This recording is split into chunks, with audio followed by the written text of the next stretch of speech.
오늘 말씀은 몇 주 전에 드렸던 1인 교회 시대라는 말씀의 연장입니다.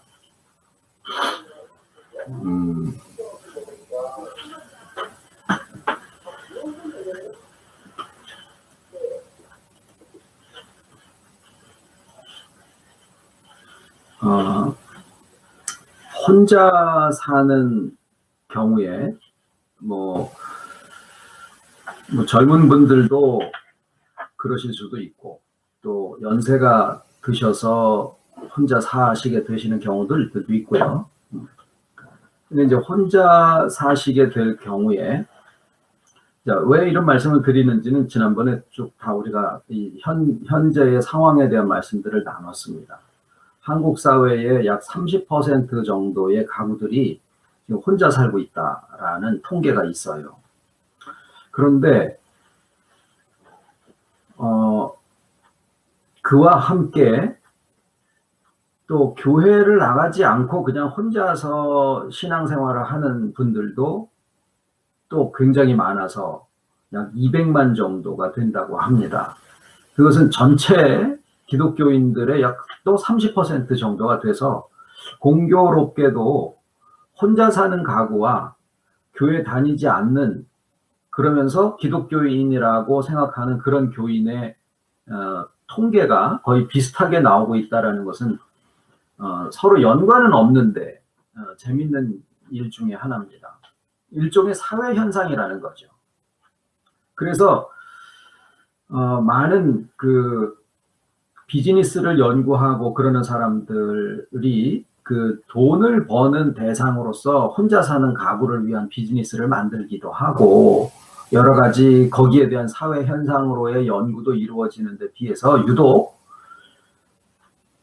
혼자서 신앙생활을 하는 그러한 분들에 대해서는 그저 그분들이 시험에 들었다, 그래서 빨리 소위 회개하고 교회로 다시 돌아와라 라는 식의 목적을 두고 연구를 진행하고 있을 뿐이지, 이것을 하나의 사회 현상으로 생각해서 여기에 해당하는 하나님의 섭리가 무엇이며 또 그것에 맞게 신학은 어떻게 또 복음을 제공을 해야 될 것이냐라는 것에 대한 연구는 거의 없는 그런 상태입니다.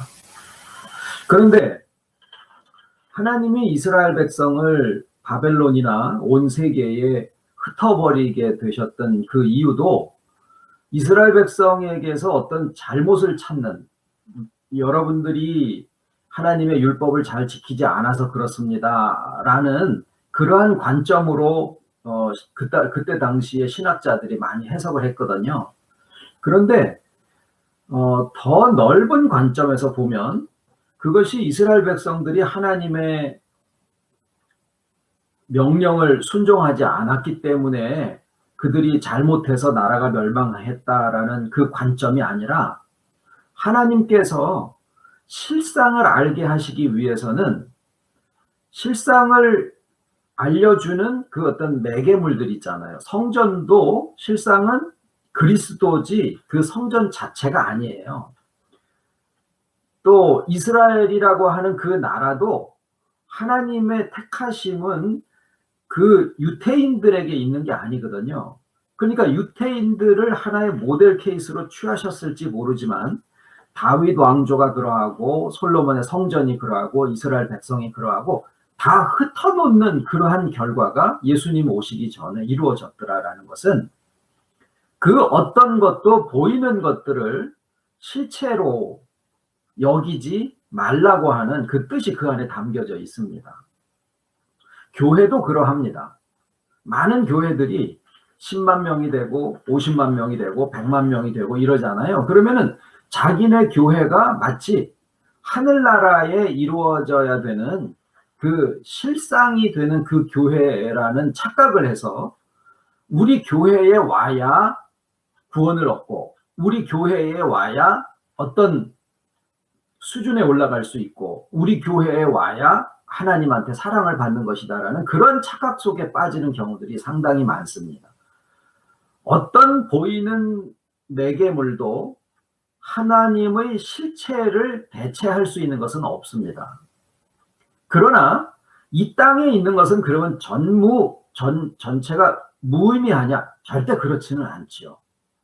이 땅에 있는 것들이 하나님의 그 단체를 대체하는 것은 아니지만 이 땅에 있는 신앙생활을 통해서 우리의 삶을 통해서 하나님의 목적과 섭리와 뜻을 이루신다라고 하는 것은 그것은 너무나 분명합니다.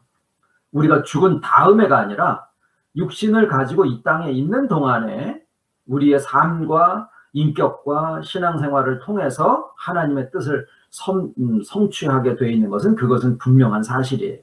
그래서 우리의 삶이 소중하고 우리의 신앙생활이 소중한데 시험에 들어서 교회를 안 나가는 것이 아니라 거기에 그럴 만한 이유를 제공한 것은 누구냐? 기존의 교회 체제고 기존의 목회들에 의해서 실망하고 상처 입고 거기에서 내가 교회를 나가서 얻는 소득보다는 차라리 혼자 신앙을 지키겠다라고 하는 그러한 상황들을 만들어냈다라고 얘기를 할 수밖에 없고, 또 혼자 있는 것이 더 자기답다라는 생각들이 지금 사회 현상이에요. 혼자 밥 먹어도 더 이상 외롭지 않고 혼자 영화를 보러 가도 그냥 그 영화에 몰입해서 볼 수 있다. 나는 누구랑 꼭 같이 있어야만 외롭지 않고 뭐 함께하는 그런 느낌을 받는다. 이게 아니라 사람들이 다 각자 이제는 아이들이고 어른이고 나다운 것이 가장 중요한 것이다라는 그러한 생각들이 굉장히 사회 전반에 가서 이렇게 퍼져 있는 상태이기 때문에 그러한 면에서 볼 때 신학이 바뀌어야 된다라는 얘기를 드리는 거예요. 지금까지는 교회에 소속되어 있는 것이 곧 신앙을 가지는 것과 동격이다라는 생각을 했었는데 지금은 그게 아니라 과연 신앙의 본질은 어디에서 출발을 해야 되느냐, 이것에 대한 규명을 해야 된다라는 거죠. 그것은 혼자 사는 것처럼 또는 혼자서 1인 교회가 되어 있는 것은 그냥 교회를 안 나가면서 1인 교회가 되는 경우에도 해당하고, 또 큰 대형 교회나 50명이 모여 있는 그 교회에 다니는 그런 사람들에게 대해서도 마찬가지예요. 이거는 교회를 다니고 다니지 않는 문제가 아니라 교회의 가장 본질은 1인 교회에 있다라는 거예요. 내가 10,000명 되는 교회를 나가고 있어도 교회의 본질은 1인 교회여야 된다라는 것이고, 그렇다라 그러면 교회를 나가지 않고서도 1인 교회가 되면 그것으로 충만한 교회 생활을 할 수 있다라는 얘기예요. 그러니까 이것은 교회에 소속을 하느냐 소속을 하지 않느냐 이의 문제가 아니라 교회의 본질이 무엇이냐에 대한 말씀을 지금 나누고 있는 겁니다. 그러니까 자칫 잘못 생각해서 1인 교회 시대라고 하니까 이제는 모이는 거는 하등 의미가 없구나. 나는 아무 데 있어도 그냥 나 자신이 교회니까 모이는 거에 대해서는 이제 신경 쓸 일이 없다라고 얘기를 드리는 것은 절대 아니라는 겁니다. 교회의 본질에 대한 말씀을 드리는 거예요. 자, 다시 혼자 사는 사회로 잠깐 돌아가 보겠습니다. 혼자 살 경우에 뭐가 문제가 되느냐? 외로움이 문제가 됩니다. 그리고 자기 일을 자기가 책임져야 된다. 자기한테 어떤 일이 있을 때 전등을 가라. 여자고 남자고 전등을 가라. 왜 전등 가는 것이 꼭 살림을 잘하느냐, 남자다우냐 이런 거에 기준이 되는지 그건 잘 모르겠습니다. 하여튼 간에 전등이든 하수도든 혼자 다 해야 된다라는 점이 이제 혼자 사는 가구의 문제점이에요. 그리고 또 한 가지 제일 중요한 것은 뭐냐면 내가 나답게 사는 게 무엇이냐라고 하는 것을 자기 자신에게서 찾아야 된다라는 거예요. 전에는 여럿이 같이 있으면 그 가족의 구성원으로서의 내 자신이기 때문에 이 가족 안에서 내가 해야 될 일이 주어지는 경우들이 많아요. 그거는 교회가 여럿이 모여있는 그런 교회에서 나에게 주어진 역할, 구역장, 나는 구역장이야. 이 교회 집사야. 또는 나 있는 교회에서 나는 방송부를 맡고 있어. 성가대를 하고 있어. 이런 것들이 주어지죠. 그러면은 교회를 나가는 의미를 생각하지 않고도 나는 성가대를 하니까 나가야 돼.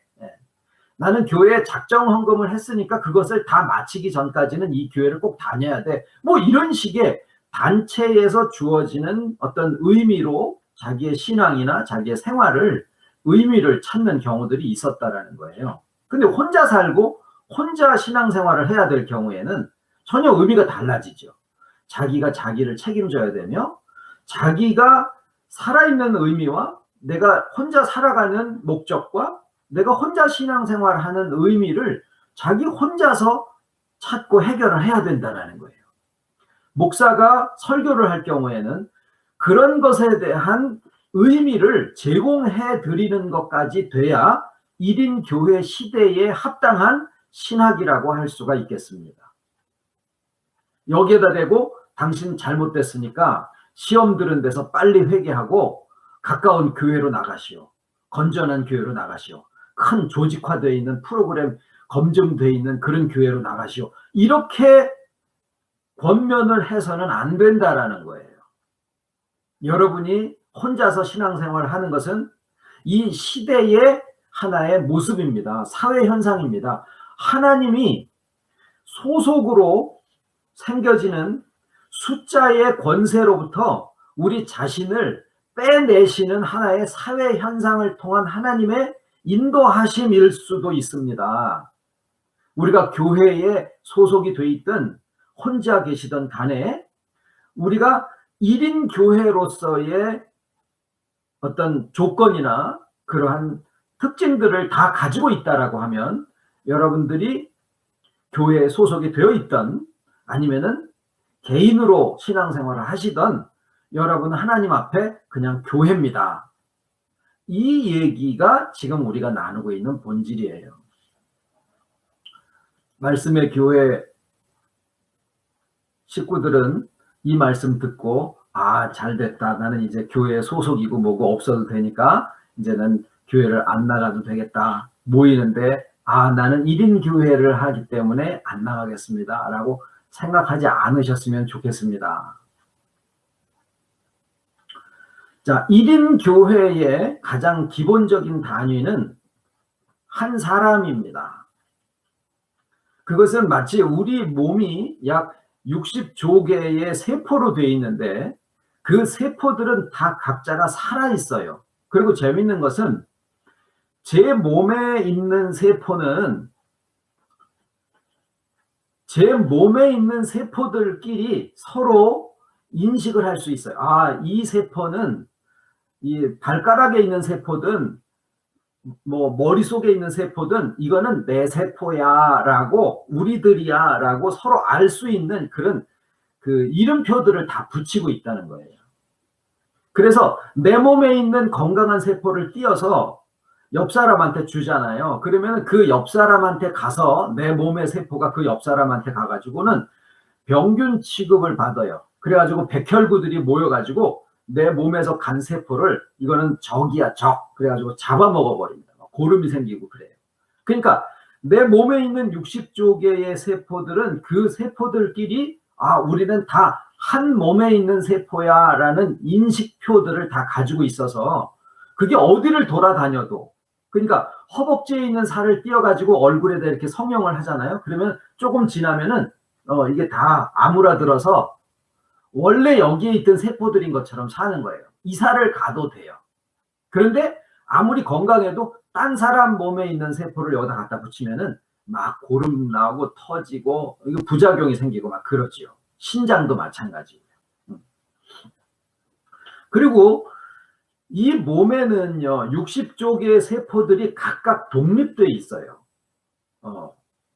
그래가지고 그 세포 하나하나 안에 내 몸을 구성할 수 있는 전체의 정보들이 다 그 안에 저장이 되어 있다 그래요.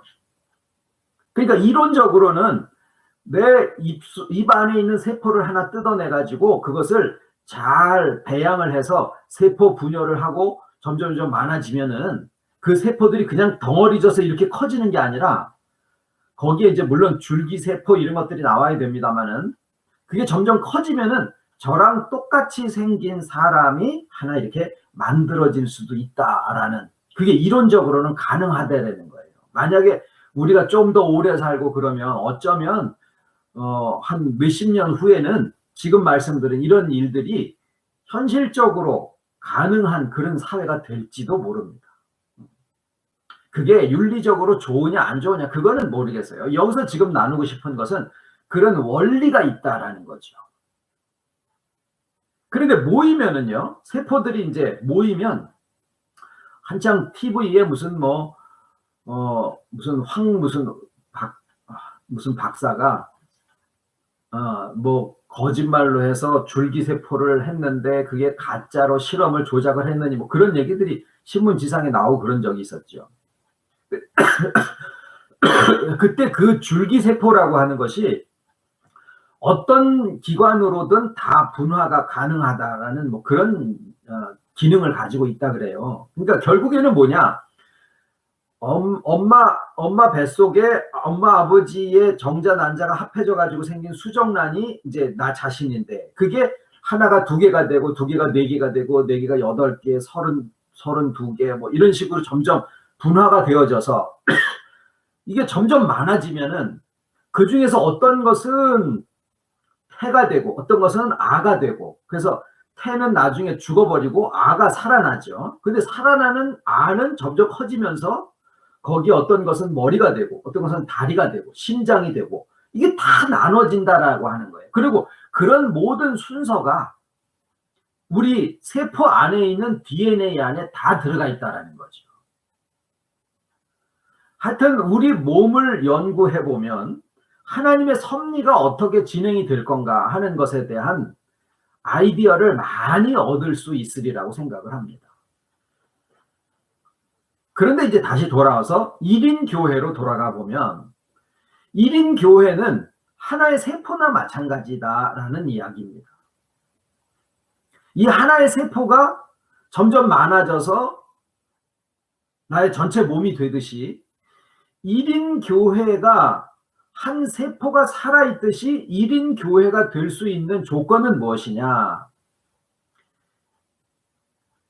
그 계란을 먹을 때 수정이 안 된 것은 어미 닭이 아무리 그것을 부화를 시키려고 해도 나중에 골아버리죠. 그런데 수탉이 수정한 알은 뿅아리가 되지 않습니까? 유정란, 무정란.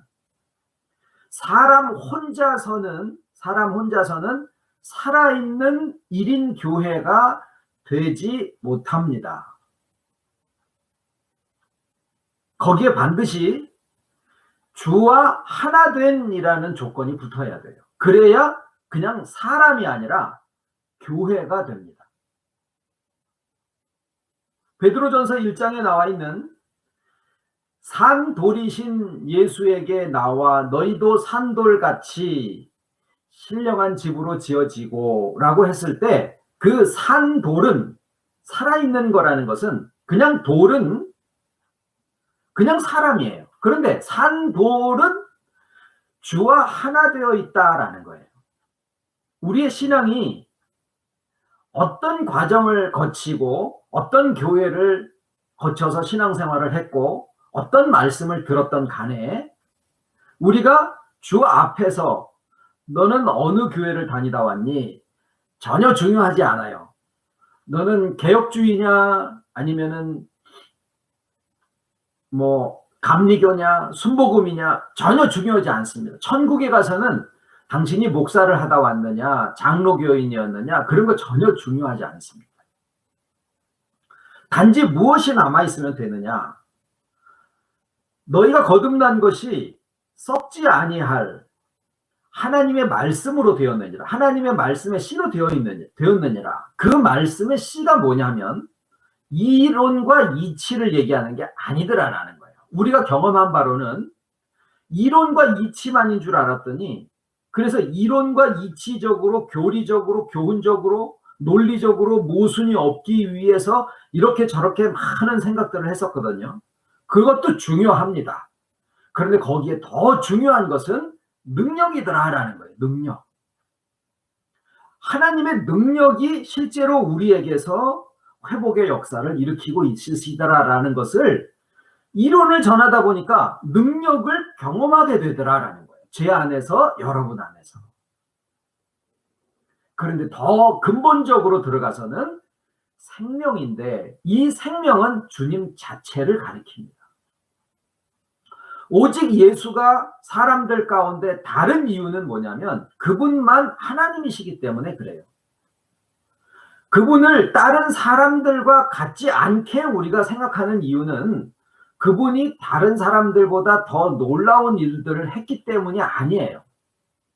업적으로 치면 다른 분들이 더 많이 했을 수도 있어요. 그런데 예수께서 우리에게 중요하신 이유는 그분만이 하나님이시면서 사람이시고 사람이신데 하나님이 되셨기 때문에 우리들 하나하나와 다 하나가 되실 수 있는 분이 되셨다라는 거예요. 그래서 우리 하나님은 사람이에요. 그런데 그 주님은 하나님이시더라라는 거죠. 자, 이 주님이 우리와 하나 되셨을 때 그것을 우리가 예수 믿는다라고 얘기를 합니다. 이것을 아는 것을 예수 믿는 거다라고 얘기를 하는 거예요. 그 말씀을 어디에서 들으셨든 장로교에서 들으셨든 감리교에서 상관없어요. 누구한테서 들으셨든 중요하지 않습니다. 어쨌거나 예수께서 나와 하나 되어 계시다라는 것을 아셨으면 여러분은 산 교회, 1인 교회가 됐다라는 거죠. 그런데 많은 교회에서 큰 교회, 작은 교회, 혼자 있는 분들이라고 하더라도 무엇이 잘못 가르침을 받았느냐? 내가 죄사함은 받았는데 예수와 하나 되어 있는지에 대한 것을 정확하게 가르쳐주지 못하는 경우가 많아요. 그래서 자기 자신이 아직 산돌 1인 교회가 되어지지 못한 그런 경우들이 많이 있습니다.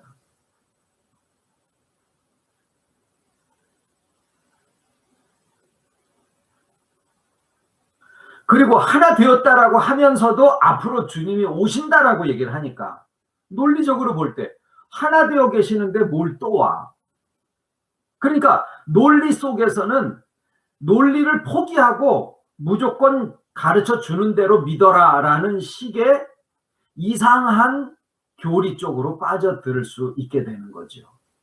이게 이치적으로 맞아야 되는 이유가 그렇습니다. 우리는 우리에게 와 계셔서 하나 되심을 알기 때문에 주님은 이미 오셨다라는 얘기를 하고 있는 거예요. 그래서 나와 하나 되어 계신 것을 알 때 내 안에서 그 능력이 생명으로서 회복하게 하시는 역사를 합니다. 그것이 우리가 이 땅에서 신앙생활을 하고 있다라는 얘기예요. 아까 처음에 말씀드렸듯이 이렇게 해서 주와 하나 되어 있는 사람은 혼자 신앙생활을 하던 아니면 어느 교회에 소속이 되어 있던 그 사람은 살아있는 하나의 세포로서 1인 교회가 되어 있다라는 거예요. 그런데 1인 교회도 하나의 살아있는 세포처럼 하나의 살아있는 세포처럼 하나의 살아있는 세포가 혼자 그대로 있다라고 하면 계란밖에 안 되는 거예요. 병아리는 안 된 거죠. 살아있는 하나의 세포는 어머니의 뱃속에 착상이 되자마자 그게 실상은 어머니 뱃속에 있지만 그 안에 태가 생기고 그 태 안에 착상이 되는 겁니다. 태 안에서 자라나는 겁니다. 아가. 그런데 그렇게 해서 자라나기 시작하면은 그 다음에는 그 안에서 세포 분열을 하는데 우리의 세포 분열은 어떤 의미냐 하면 화답이에요. 화답. 그것은 내게 고장나서 내게 그런 능력과 기능이 있는 줄도 모르고 지금까지 살아왔는데 회복이 되다 보니까 옛날에는 애쓰고 힘써서 의지적으로 의도해서 너한테 희생하고 봉사하고 서로 사랑하려고 애를 써서 용서하고 이렇게 했었는데 지금은 그게 아니라 회복이 되어진 본성 가운데서 서로 사랑하는 것이 가장 나다운 것이다라는 것을 알게 되는 거예요.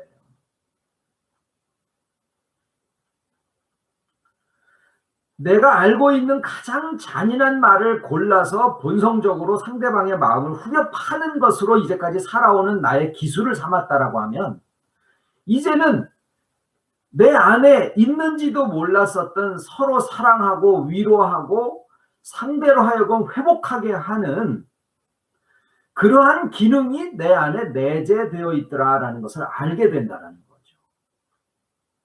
더 이상 상대방을 아프게 하거나 후벼 파는 것으로 나의 본성이다라고 생각하고 살지 않게 된다라는 거죠. 그런데 그렇게 해서 상대방의 심령을 회복하게 하고 하는 것 중에 가장 근본적인 것은 지금 이렇게 상대방을 회복하게 하고 서로 화답하는 것은 세상에서 다 하는 얘기거든요.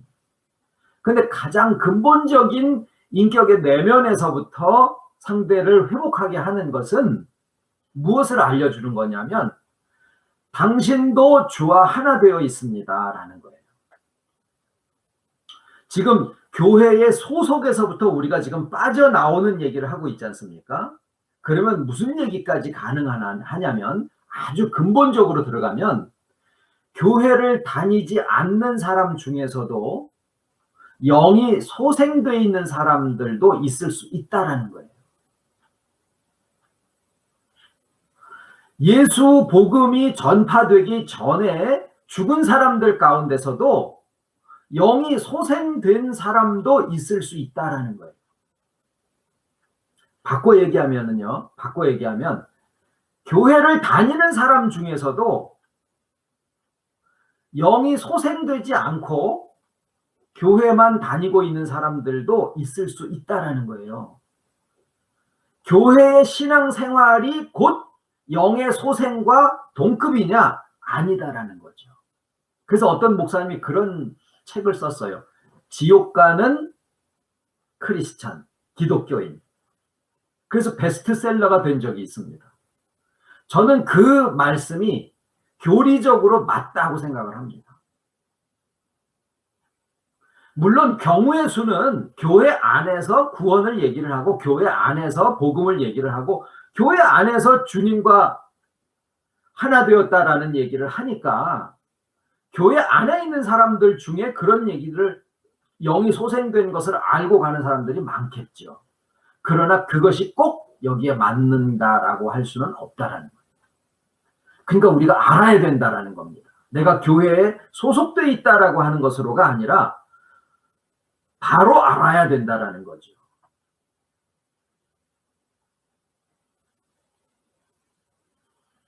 그래서 베드로는 이렇게 얘기를 합니다. 보배로운 산돌이신 예수에게 나와 너희도 산돌같이 신령한 집으로 세워지고. 자, 그러면 이 집이 뭘까요? 하나의 세포는 그냥 하나의 세포지만 누군가에게 상대에게 회복을 하게 하고 또 그도 주와 하나 되어 있다라는 주님이 너를 위해서도 돌아가셨다 이거를 전하는 게 아니라 그거는 하나의 주님이 보여주신 모습에 지나지 않아요. 주님이 죽으셨기 때문에 우리가 구원받는 게 아니라 우리와 하나 되셨기 때문에 영이 소생함을 받는 거예요. 우리와 하나 되신다라고 하는 것이 하나님의 생명이 내게 오셨다라는 얘기를 하는 거고 그것을 가장 사람들의 마음에 인상적으로 각인시키기 위해서 예수님이 십자가에서 피를 다 땅에다 쏟으심으로 그 형상을 보여주신 거예요. 감성적으로는 예수님이 나를 위해서 십자가에서 피를 흘린 그 모습을 보고 우리가 느낌으로 감정적으로 주님의 그 사랑을 느낄 수 있기 때문에 그러한 모습을 보여주신 거지 실상은 주님이 나와 하나 되심으로써 내 영이 소생함을 받은 거예요. 그리고 그것을 알 때 부활하신 주님의 인격이 나의 영혼의 구속을 이루게 하시는 거예요. 이게 실상입니다. 이 땅에서 살고 있는 사람들의 구원의 실상입니다. 구속의 실상이에요. 그러면 그렇게 돼서 회복되잖아요. 그러면 혼자가 아니라는 거죠. 하나님이 삼위일체이시듯이 다양성 안에 일체를 이루셔서 충만하신 것처럼 회복된 인격들은 반드시 다른 사람들과 화답을 하게 되어 있어요. 우리의 마음의 구조가 그러하고 우리의 심성이 그러하게 되어 있습니다. 그리고 상대방이 아프고 비틀어져 있는 것을 보고 그것을 회복하게 하고 싶은 마음을 느끼게 되어 있더라라는 거예요. 그것이 하나의 세포가 둘로, 둘의 세포가 넷으로 나누어지는 겁니다. 그러면 뭐가 되어져 가느냐? 점점 신령한 집으로 세워지고, 당시에 베드로는 세포도 몰랐고 가장 하나님의 일을 하는 그 형태를 보니까 신령한 집, 곧 성전을 생각을 한 건데, 성전이라고 하면 거기에서 이루어지고 있는 일들이 뭐예요? 제사지요. 그래서 너희도 신령한 제사를 드릴 제사장이 되고 이렇게 얘기를 했거든요. 그런데 에스겔에는 이미 그것을 다른 식으로 표현을 해 놓은 게 있어요. 에스겔 선지자가 그것을 뭐라 그랬냐면은, 성전에서부터 에스겔 42장인가 44장에 보면은 강물이 흘러가 가지고 그 강물이 흘러가는 곳마다 모든 세상이 다 회복되어지는 역사가 일어났다. 그렇게 에스겔 42장에 나와 있더라고요. 그러니까 선지자들마다, 제자들마다, 성경의 저자들마다 하나님의 역사를 보긴 본 거예요. 근데 그것을 인간의 언어로 표현하기가 어떤 것이 적절한지, 이 사람은 이렇게 얘기하고 저 사람은 저렇게 얘기하고. 그런데 성경 전체를 놓고 볼 때 강이라고 표현한 것이 훨씬 더 적절하지 않느냐. 실제로 강물이 흘러가는 곳마다 막 나무가 살아나고 농사를 짓고 사람들이 거기에 문명을 만들고 이런 일들을 우리가 보다 보니까, 우리가 하나가 아니라 하나가 둘이 되고 둘이 넷이 되고 회복의 역사로 화답을 하게 되고 어떤 사랑을 이루게 되면 그것이 그리스도의 전체를 이루게 되는데, 우리 몸에 있는 세포들이 다 60조개가 합해져서 뭐가 됩니까? 나 자신이 되죠.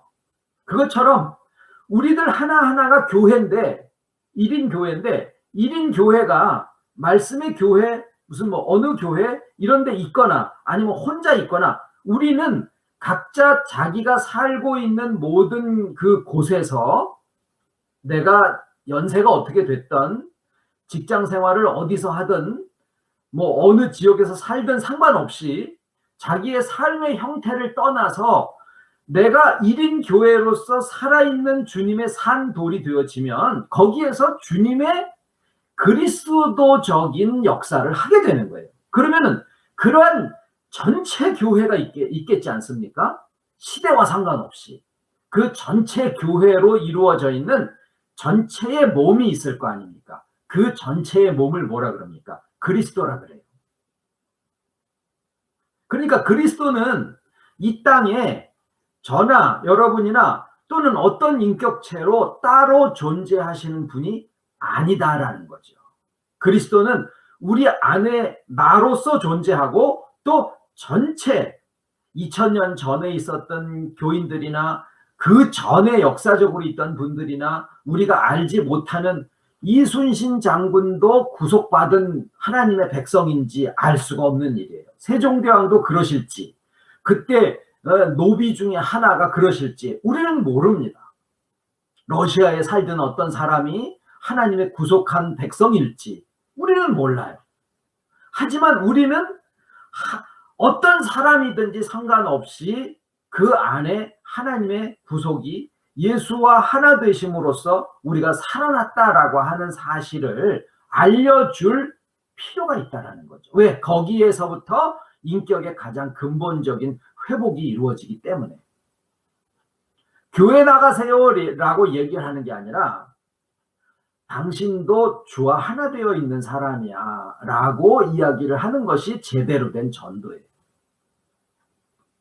그렇게 되면 전체 교회가 그리스도예요. 그 전체 교회예요. 왜? 우리 하나하나가 보잘것없는 하나의 세포다라는 게 아니라 내 자신이 그리스도이면서 전체로서도 교회가 그리스도다라는 거예요.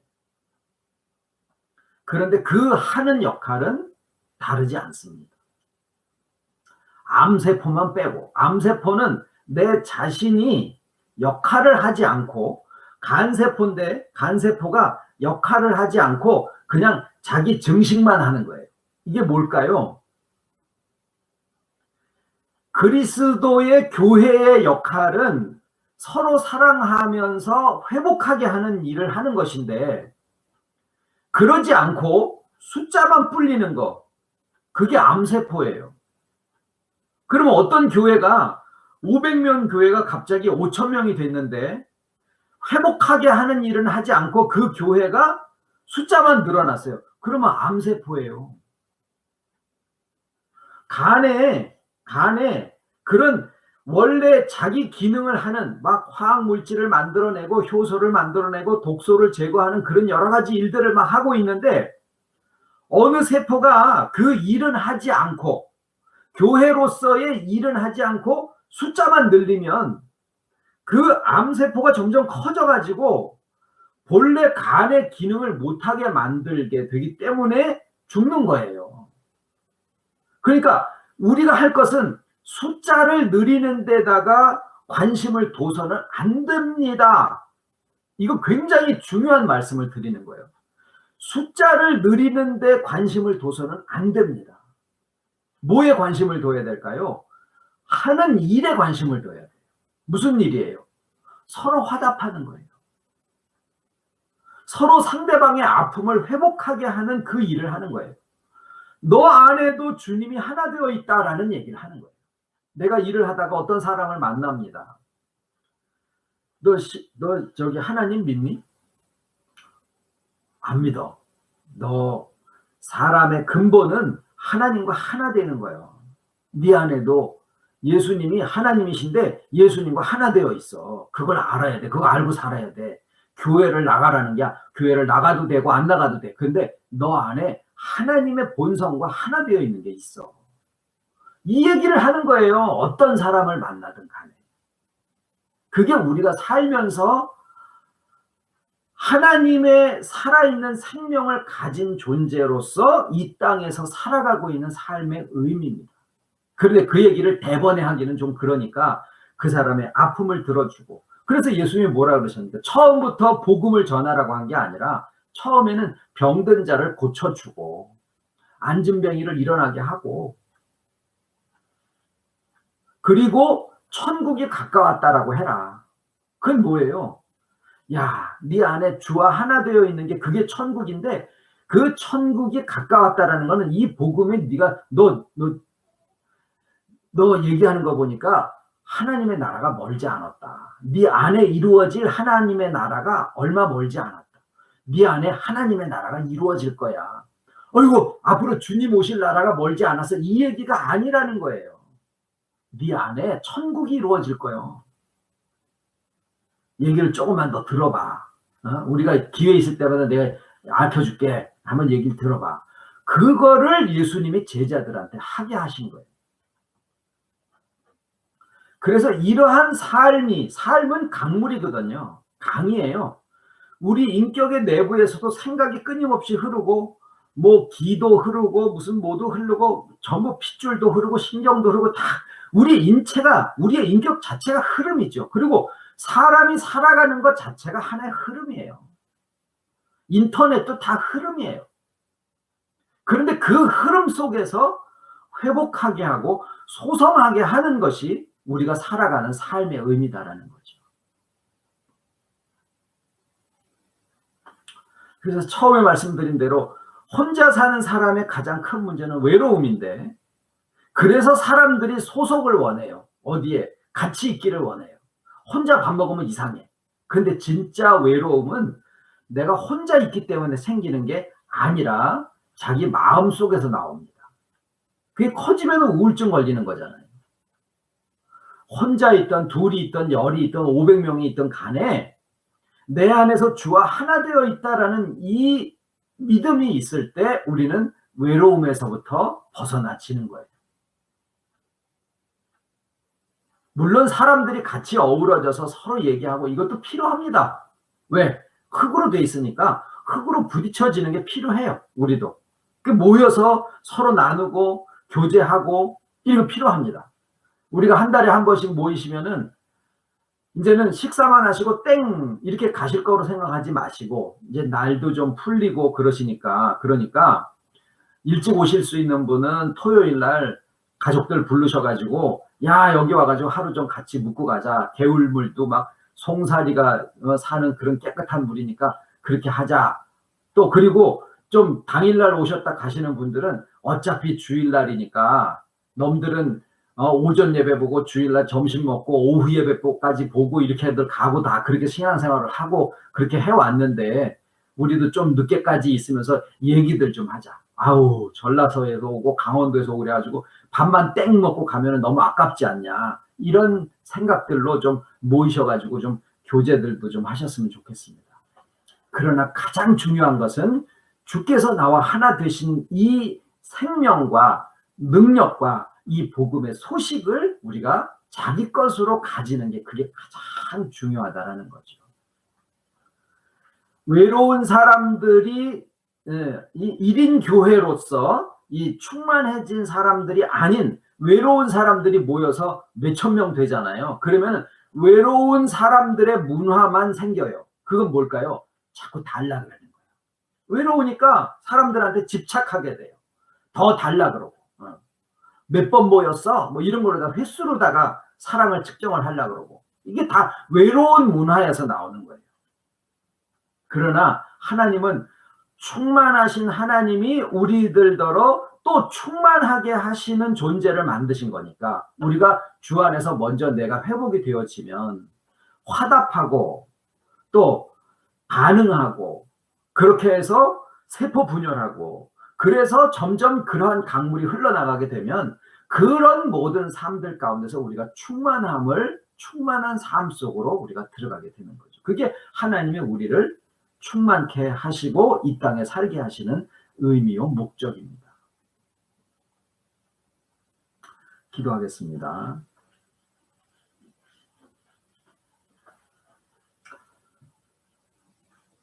우리가 이미 알기도 전에 주께서 그 모든 사역을 통하여 하나님 사람이시오 사람 하나님이시 되셔서 우리들과 하나 되셨고 이로써 우리가 산돌이 산세포가 되어지고 하나님 앞에 살아있는 1인 교회가 되어 주께서 그러하셨듯이 우리도 이 땅에서 살면서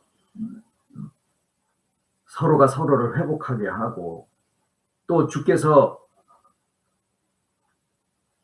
각자들과 하나 되셨다라는 이 복음의 소식을 온 인격으로 또 전파하며 살 수 있는 가장 영화롭고 놀라운 삶의 의미 가운데 저희를 있게 해주셔서 아버지 감사를 드립니다. 아직 저희가 회복되어지는 과정에 있고 또 지금까지 이렇게 저렇게 지나치며 살아왔었던 그 모든 것들이 우리의 마음을 구부러지게 하고 우리의 몸을 또 지나치게 해왔었던 것들을 아버지께서 발견하게 하시고 또 치유하게 하시고 모든 것들 가운데 또 회복되게 하셔서 그 섭리들이 괜한 일이 하나도 없고 합력하여 선을 이루신다라고 하는 것을 우리의 마음이 알고 우리의 입술이 이를 증거할 수 있는 이런 상황까지 이끌어 주심을 아버지 감사를 드립니다.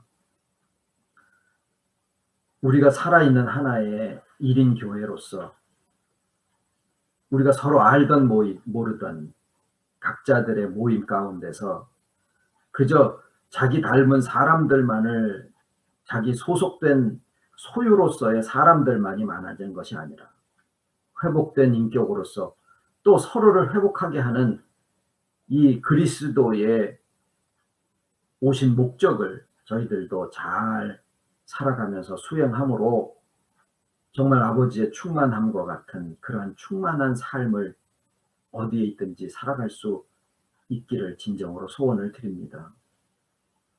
사랑하는 아버지의 자녀들로 영혼이 잘됨과 같이 범사에 육체까지라도 만나는 사람들의 모든 그 대화와 자리자리마다의 풍성함과 또 놀라운 회복의 역사가 여기저기서 일어나기를 간절히 소원을 드리와 모든 말씀을 예수님의 이름으로 기도드립니다. 아멘.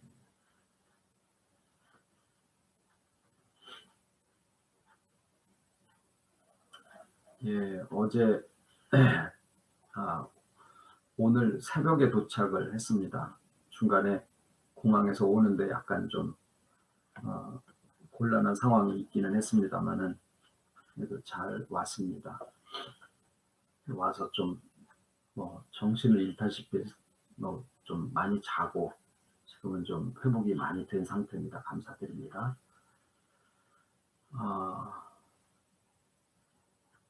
또 우리 최 장로님 어떠신지 모르겠습니다. 화면상에서 뵙기는 아직은 잘 모르겠습니다만은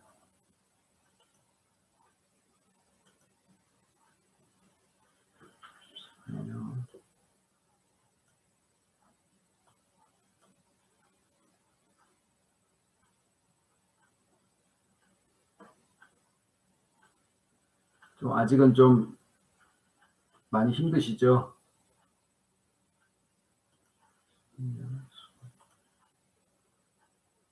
예, 강건하시기를 바랍니다. 네, 기도드리고요. 그리고 아까 우리 한혜실 집사님, 예, 아까는 다 못 들어오셨고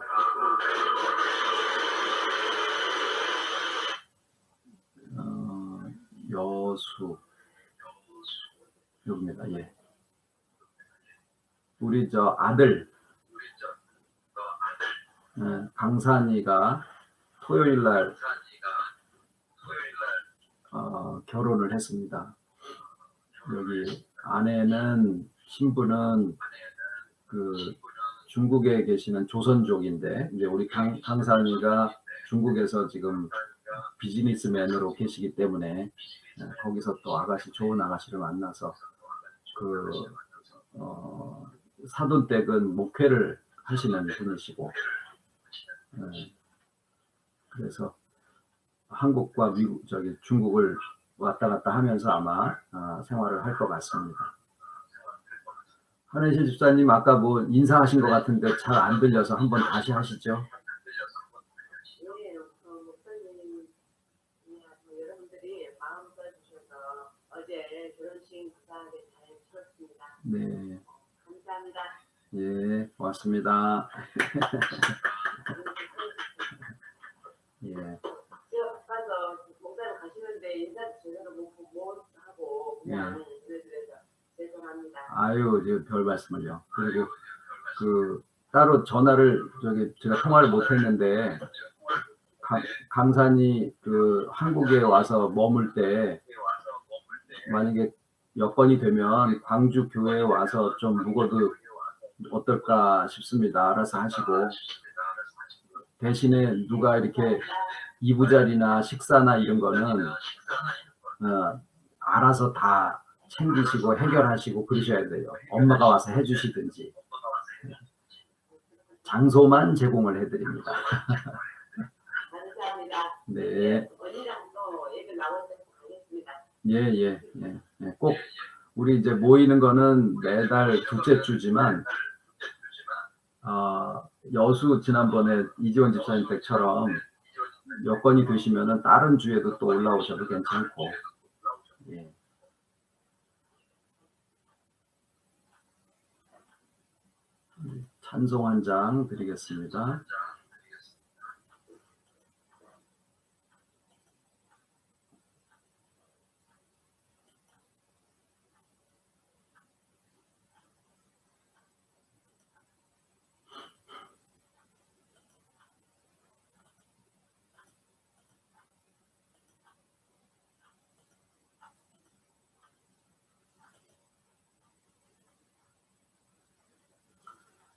(453장입니다)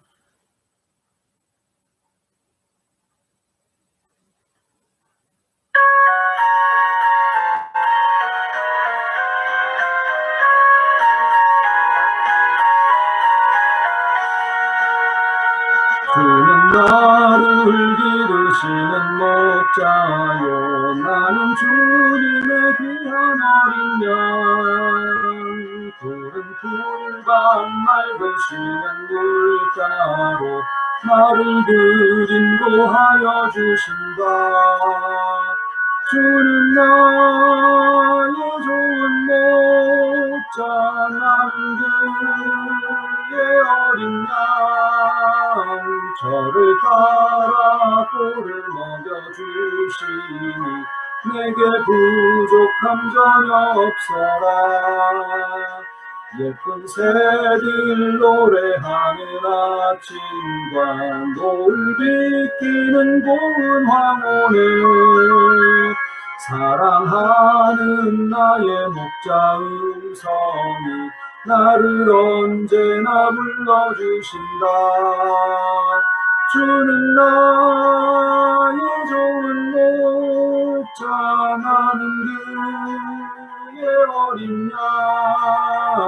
저를 따라 꼴을 먹여주시니 내게 부족함 전혀 없어라. 못된 짐승 나를 해치 못하고 거친 비바람 상치 못하리. 나의 주님 강한 손을 펼치사 나를 주야로 지켜주신다. 주는 나의 좋은 목자, 나는 그의 어린 양. 저를 따라 꼴을 먹여주시니 내게 부족함 전혀 없어라. 아멘. 저기 강은숙 권사님, 유부숙 집사님한테 전화 한번 좀 넣어봐 주세요. 오늘 연결을 못했는데 그쪽 소리가 전혀 알아들을 수 없고 제 소리도 그런 것 같아요. 그래서 어떻게 연결을 하는 게 맞는지 잘 모르겠습니다. 이따가 이쪽으로 카톡으로 통화 한번 드리겠습니다. 주님 가르치신 기도로 예배 마치겠습니다. 하늘에 계신 우리 아버지, 이름이 거룩히 여김을 받으시오며 나라의 임하옵시며 뜻이 하늘에서 이룬 것 같이 땅에서도 이루어지이다. 오늘날 우리에게 일용할 양식을 주옵시고 우리가 우리에게 죄 지은 자를 사하여 준 것 같이 우리 죄를 사하여 주옵시고 우리를 시험에 들게 하지 마옵시고 다만 악에서 구하옵소서. 나라와 권세와 영광이 아버지께 영원히 있사옵나이다. 아멘.